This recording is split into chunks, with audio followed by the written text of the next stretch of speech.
এক ছিল কৃষক, নাম তার আব্দুল্লাহ। গ্রামের শেষ প্রান্তে তার ছোট্ট একটি জমি ছিল। দিনের পর দিন কঠোর পরিশ্রম করতেন তিনি, কিন্তু ফসল ভালো হতো না। মন ছিল ভারাক্রান্ত। তবুও আল্লাহর ওপর তার ছিল অগাধ বিশ্বাস। একদিন ভোরে আব্দুল্লাহ জমিতে কাজ করছিলেন। হঠাৎ তার কোদালে কিছু একটা আটকালো। মাটি খুঁড়ে দেখলেন একটি পুরনো কলসি। কলসি ভর্তি ছিল ঝকঝকে সোনার মোহর। আব্দুল্লাহর চোখ ছানা বড়া হয়ে গেল। এমন সম্পদ তিনি জীবনে দেখেননি। মুহূর্তেই তার মনে অনেক ভাবনা এলো। এটা কি আল্লাহর দেওয়া রিজিক, নাকি এর অন্য কোনো মালিক আছে? আব্দুল্লাহ মোহরগুলো নিয়ে ভাবতে লাগলেন। তার মনে পড়ল কিছুদিন আগে গ্রামে এক নতুন লোক এসেছেন। তিনি ধনী ব্যবসায়ী, জমি কিনতে এসেছেন। আব্দুল্লাহ ভাবলেন, হয়তো এই মোহরগুলো তারই। সততা আব্দুল্লাহর রক্তে মিশেছিল। তিনি সিদ্ধান্ত নিলেন মালিককে খুঁজে বের করবেন। আব্দুল্লাহ মোহরগুলো একটি কাপড়ে মুড়ে রাখলেন। তারপর গেলেন গ্রামের মাতব্বরের কাছে। সব কথা খুলে বললেন মাতব্বরকে। মাতব্বর শুনে অবাক হলেন আব্দুল্লাহর সততায়। তিনি বললেন, এমন মানুষ এখন আর দেখা যায় না। মাতব্বর আব্দুল্লাহকে নিয়ে গেলেন সেই ব্যবসায়ীর কাছে। ব্যবসায়ী নিজের পরিচয় দিলেন। নাম তার কাসেম।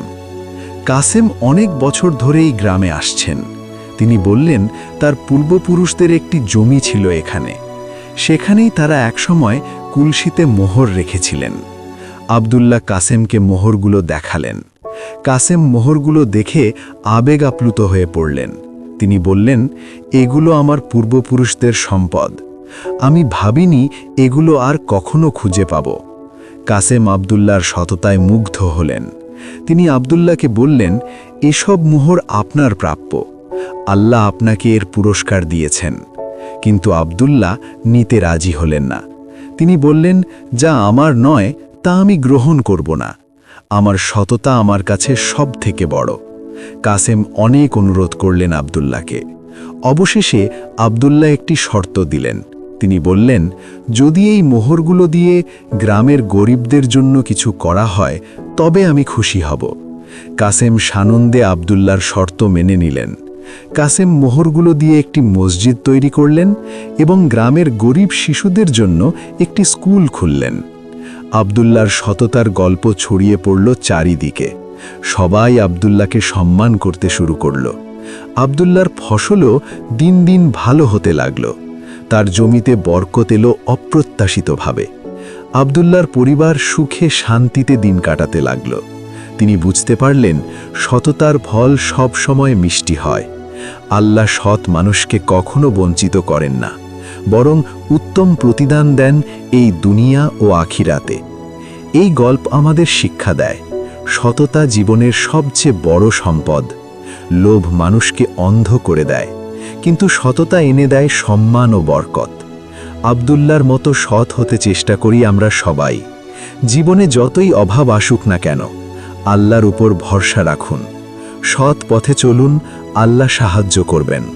মনে রাখবেন, প্রতিটি সৎ কাজের পুরস্কার আছে।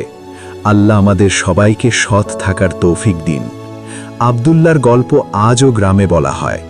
শিশুরা শেখে সততার মহত্ব, যুবকরা পায় অনুপ্রেরণা, বৃদ্ধরা স্মরণ করেন অতীতের ভালো দিনগুলোকে। সততা একটি উজ্জ্বল দৃষ্টান্ত স্থাপন করে, যা প্রজন্ম থেকে প্রজন্মান্তরে ছড়িয়ে পড়ে। আব্দুল্লাহ ছিলেন একজন সাধারণ কৃষক, কিন্তু তার সততা ছিল অসাধারণ। তার এই গুণ তাকে করে তুলেছিল মহান, যা তাকে দিয়েছে চিরস্মরণীয় সম্মান। অনেক সময় আমরা ভাবি, সৎ থাকলে বুঝি জীবনে উন্নতি হয় না, কিন্তু আব্দুল্লাহর গল্প প্রমাণ করে সততাই আসল উন্নতির চাবিকাঠি, যা আমাদের অন্তরকে শান্তি দেয় এবং সমাজে আমাদের মর্যাদা বাড়ায়। কাসেম সাহেবও আব্দুল্লাহর কাছে কৃতজ্ঞ ছিলেন। তিনি আব্দুল্লাহকে বন্ধুর মতো দেখতেন। তাদের বন্ধুত্ব ছিল সততার বন্ধন, যা আরও দৃঢ় হয়েছিল এই ঘটনার পর। প্রতি বছর কাসেম সাহেব গ্রামে আসতেন, আব্দুল্লাহর সাথে দেখা করতেন এবং গ্রামের মানুষের খোঁজ খবর নিতেন। মসজিদ ও স্কুলের উন্নতি দেখতেন আর মনে মনে আব্দুল্লাহর জন্য দোয়া করতেন।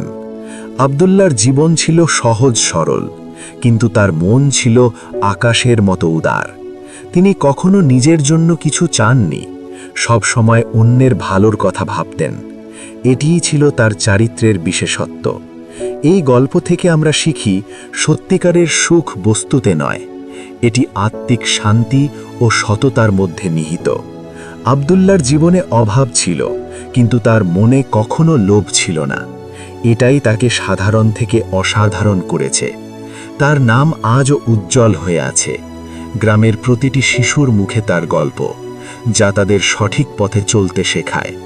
সততা মানুষকে করে তোলে আল্লাহর প্রিয়। আমরা সবাই যেন আব্দুল্লাহর মতো হতে পারি, নিজেদের ঈমান ও সততাকে রক্ষা করতে পারি। দুনিয়ার সাময়িক লোভে না পড়ে আখেরাতের স্থায়ী সাফল্যের জন্য কাজ করি। আল্লাহ আমাদের সহায় হন। আব্দুল্লাহর ক্ষেতে যখন ফসল ফলত, তখন তা যেন শুধু শস্য ছিল না, ছিল সততার প্রতিচ্ছবি। তার প্রতিটি দানা যেন বলতো, সৎ হও, সফল হবে। গ্রামবাসী আব্দুল্লাহকে দেখত এক রোল মডেল হিসাবে, যার জীবন ছিল এক জীবন্ত উদাহরণ। সততার গুরুত্ব বোঝানোর জন্য কোনো ভাষণ বা উপদেশ লাগত না, শুধু আব্দুল্লাহর জীবনই যথেষ্ট ছিল।